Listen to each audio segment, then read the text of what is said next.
guys, and welcome back to my channel. I cannot believe I'm finally saying this because, as you know, my last vlog was more than 2 months ago, but if you follow me on Instagram or Facebook, you know that the reason for that is that we're now married. And I've been too busy with the wedding and then with the honeymoon, but now I'm finally back and I'm ready to talk to you guys again, answer your questions, and do thousands of vlogs because I have so many vlogs that are waiting to be posted. Today I am finally taking the time to film this and to post it as soon as possible. I'm in my front yard, I have my lemonade, and we are ready to start a long discussion and a story time. And I want to start this video by encouraging you guys to be positive and supportive to the people who are trying to organize a wedding during this time or any other event, because it will be the same struggles. And that was my main issue or struggle, if I can say that, during organizing my wedding, was just comments telling me that I cannot do it or that I need to postpone it, like my ideas are insane and the wedding is not going to happen. Probably it sounds silly, but when you organize your wedding you tend to be more sensitive, or at least I was, and it was kind of affecting me hearing these comments, and that's why I want to encourage you to just be supportive. And even if you don't believe in someone's plan or someone's idea, just ask as many questions as possible and try to come across as concerning rather than condescending or, you know, just rude. Actually, I want to thank you all my friends and family. They've been super supportive and I couldn't have done this without them. And a lot of friends were concerned about the wedding because these are uncertain times, but the way they handled their concern was by asking me 1,000 questions, and I'm very grateful for that, because if I realized a problem or if they were raising up a problem with me, I was able to come up with solutions, and that's the way I actually came up with plan B, C, D, and E for my wedding in case plan A didn't turn out. And I'm very grateful for people who asked me a million questions, because that's how I managed to organize my wedding in the first place. And now that we covered that up, I'm going to start with a story, and get cozy, get your lemonade or a cup of coffee. Yeah, just get comfortable because it's story time. So I want to start by explaining to you guys why we didn't consider postponing the wedding. So if you follow my blog, and if you read my, probably is my last article, to be honest, because I haven't been posting there either, but I was saying in the beginning that we moved back home in Romania from London because we wanted to start planning the wedding, we want to start working on our house, we got our dogs, and we are just ready to have a family and to build our life here. So we moved from London to Timișoara, my city now, with the intention of doing this wedding and getting married. We left London thinking that this summer is going to be our wedding, and we started planning our wedding since we were still in London. That's where I got my wedding dress from. I planned the theme there and everything, bought my wedding planner there, so everything was in motion since 2019 July. From the beginning we knew that our theme would be wedding in the woods, so we would have an outdoor wedding in the forest with just our close friends and family. After we learned about COVID and all the regulation happened, our wedding was still allowed. Like, we were allowed to meet outside, we were allowed to have a small group of people attending our wedding. So until maybe, I don't know, March or April, we were still consider our wedding to be safe regarding COVID regulations. So all that planning that we did since July 2019 till May or April was still like on the table. So probably if we knew that COVID was going to happen, we were still in London and continuing our old life. But because this happened when we already moved back to Romania, we just wanted to go along with our plan. And to be honest, we didn't feel like we could have a wedding next year. We felt like this year is our year and it needs to happen this year, because otherwise it probably wouldn't happen. As I told you, we plan to move, so we'll be busy in the following months building our house and decorating it and decorate our yard, and we have a business here that is working well, and we will be dealing with that as well. So as we were thinking about all of this, we realized that we would probably be too busy in our lives here and in all of our new projects, because we are both planning something new for you guys as well, in order to do a wedding. So we just didn't feel it was right. If you postpone your wedding for next year or next 2 years or whatever, and you felt that was right for you, I 100% support that, and I appreciate you for doing it, and because you were thinking about your wedding and your relationship and not just rushing it to get it done. But we felt we had to do it this year. So I'm going to tell you how everything happened. I cannot remember the exact order of events because my memory is not very good. But we plan to have a wedding with around 100 people, and that would be our close friends, close family, and a few people from other countries. So I had my friends from London. I had my bridesmaid. One of my bridesmaids was from London and the other was from Athens, Greece. And then I had my aunt and uncle and 2 cousins in Miami. And Paul had his uncle and aunt in Ohio. Paul's uncle was also supposed to be our pastor. So we hoped and prayed until the last minute that Paul's uncle would be able to attend, because otherwise we wouldn't have a pastor. Oh, and the majority of Paul's family lives in Vienna, Austria. But we weren't very concerned about them because through the entire pandemic, Austria was open, like the borders of Austria were open to Romanian people and the other way around. So without the need of quarantine, it was just as if we were the same country. So we were not concerned about them. But turns out we should have been. Anyway, so until June, we kept the same plan and planning the wedding as if we were allowed with 100 people and everyone was able to travel, because you know how COVID rules are. They depend from country to country and it can change from this morning to this evening, literally. So we just kept planning as if everything was normal, although my expectations and Paul's expectations were very low. Our expectation of the wedding was, and our mentality of the wedding was that if we are able to party with just 10 people and that'll be our close friends from Timișoara and our family, we're still going to have this wedding. So we knew that no matter what, we will be there having a great time, having fun. Even if we were 10 people, the wedding's gonna happen and we will enjoy it. So I think that's the most important thing. If you plan an event or even your wedding during this time, just keep your expectations super low.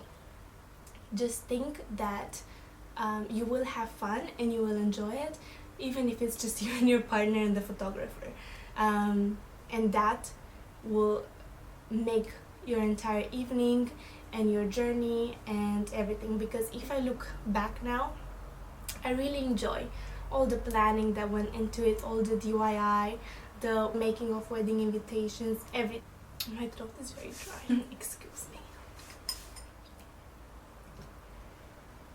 So that's my main advice, and probably my only advice for you, because it's the most important.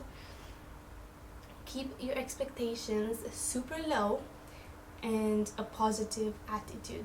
If you have a positive attitude and low expectations, everything that will follow will be a surprise for you, and you'll feel amazing. The way the wedding turned out was a surprise for me. It was perfect. I will cherish those moments forever, and I'm so happy it turned out the way it did. It wasn't perfect because a few people couldn't make it that were very important to us, but it was perfect. The perfect night. We felt amazing, we felt love, we had fun. It was just amazing.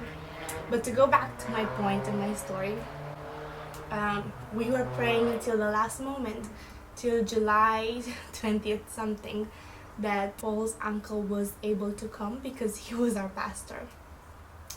And they kept their tickets. My aunt, I think she canceled the tickets a month before the wedding because she was meant to travel with 2 kids, and that was very hard, especially during this COVID situation with the mask on the face and everything, and I totally understand that. And I cannot wait to go and visit them and have a small party with them, because I know they really wanted to be with us. But because we chose to have the wedding this time, we knew not everything was going according to plan, and this was a downside of it. Okay, so by the end of June, we start looking for another pastor or someone to officiate the wedding, because we just wanted to have a plan B. Paul's uncle Jerry didn't cancel his tickets, but we had to have someone else in case he wasn't able to make it. So we contacted Hillsong Cluj, because in London we went to Hillsong Church, and I think by the time we moved back, so around October, they had a connect point in Romania, and that was in Cluj. And we also went to the Hillsong Cluj Connect event. If you saw my vlog, I did a vlog about that. But anyway, one of the pastors, we liked him very much, and we knew him from London, and we didn't keep in contact that much, but we follow him on Instagram, and we really liked his style and the way he spoke and everything. So Paul contacted him, Sebi, and he said yes, and he agreed to be our pastor in case Jerry wasn't able to make it. We explained the entire situation to him and Kristen, his wife, and they agreed to come for us, and we are very grateful and very thankful because it turned out to be perfect. Everyone loved the ceremony. It was just amazing, because in the end Jerry couldn't make it. The company just canceled their tickets, so they were not able to come, but Sebi did. He stepped up and helped us to have the perfect wedding. So we spoke with the pastor, and then by the end of June I realized my bridesmaids can't make it. So the girl from Joanna, my friend from Greece, couldn't make it because even if the border was open and she wouldn't have to quarantine, she has some health issues, and her doctor advised her not to. So I respect that and support that, because I don't want her to get ill because of a wedding. And then my other bridesmaid, who was from London, couldn't make it because the border were not open with the UK at that time. So by the end of June I realized that I won't have my friends for the wedding, because the majority were from London, and I wouldn't have bridesmaids. But we were happy because we had a second option as pastor. So by this time we considered to have around 80 guests, because we still calculated the people from Austria, Vienna, and the people from Romania. But then I think it was July. It was very close to the wedding, so it was July 9th or 8th. Um, and one afternoon, Paul got a text from his cousin in Vienna, and she said that Vienna had just closed the borders like in the same day. They just closed the borders for Romanians, so if they would come to Romania and then go back to Austria, they would have to quarantine, and people from their work wouldn't allow that because they already booked the holiday, so they knew they would go there. But anyway, that was a very hard time for us, because basically 3 days before the wedding we heard that 20 people, so more than half of Paul's family, would not be able to attend. And that was very hard for us because it was just minus 20 people 3 days before the wedding. We were heartbroken. However, we also received a good news, and that is UK opened the borders and my bridesmaid was able to come. I was so happy. I have a bridesmaid.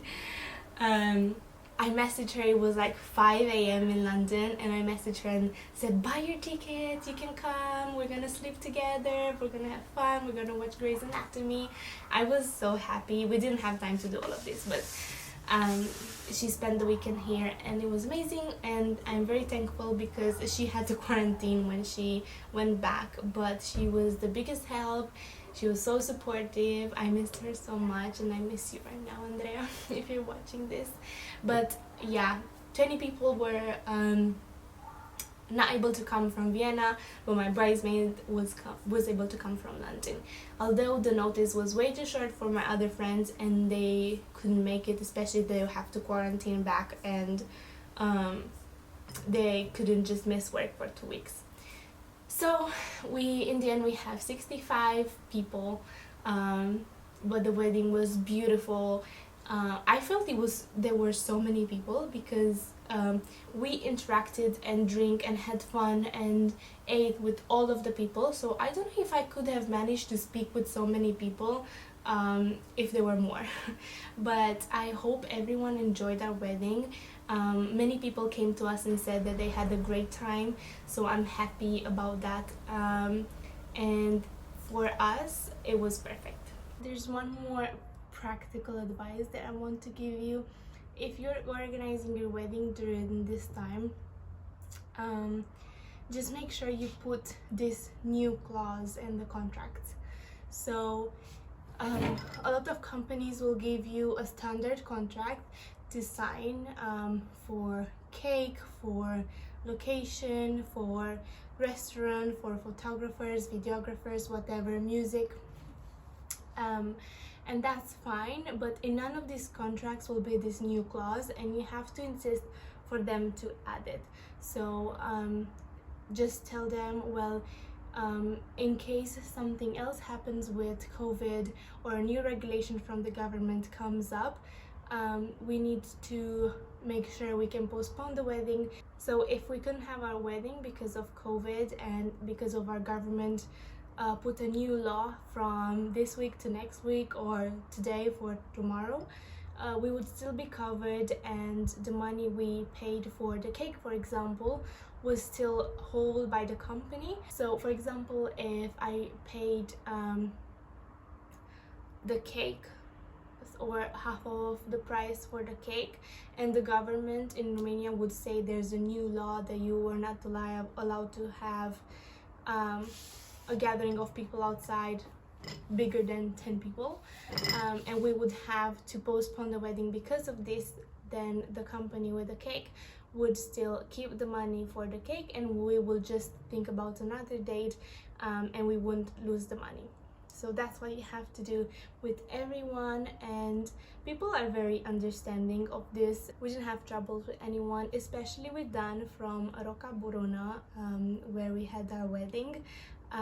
He was very, very understanding, and we would message him at 10 at night or at 8 in the morning and 10 people are not coming anymore because of this or that, or oh, another 5 people are coming because of this. So he would adjust the number of the people as we went. That was such a help, because imagine like 20 people not coming, and they just knew this 2 days before the wedding.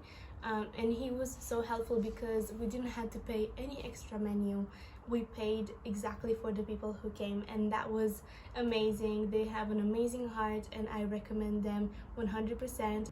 So if you're in Arad or close to, or visiting, I definitely recommend stopping by Roca Bruna, because it's just the perfect place and it will make your day. That's why I said to Paul, whenever we went there to try something or to see the location again, I knew that if I visited that place, it would make my day and I'll be happy for the rest of the day. So yeah, it does that. So I think that's all I have to tell you. And if you're planning your wedding, just remember low expectations and big positivity. But yeah, I hope you enjoyed this video, and I hope it was helpful for you and encouraging. I want to tell you that it can happen, it can be amazing, it can be memorable. It will have ups and downs, but I think every wedding has that, even if it's during a world pandemic or if it's not. So don't forget to give this video a thumbs up and hit that subscribe button, because a lot of new vlogs are coming. We have the honeymoon vlog, the wedding video we're waiting for, and then we're going to start renovating our house. We also have some secret projects coming your way, so make sure you also follow us on Instagram. I'm going to put our profiles in the descriptions below, and I'm going to see you guys next time. Bye!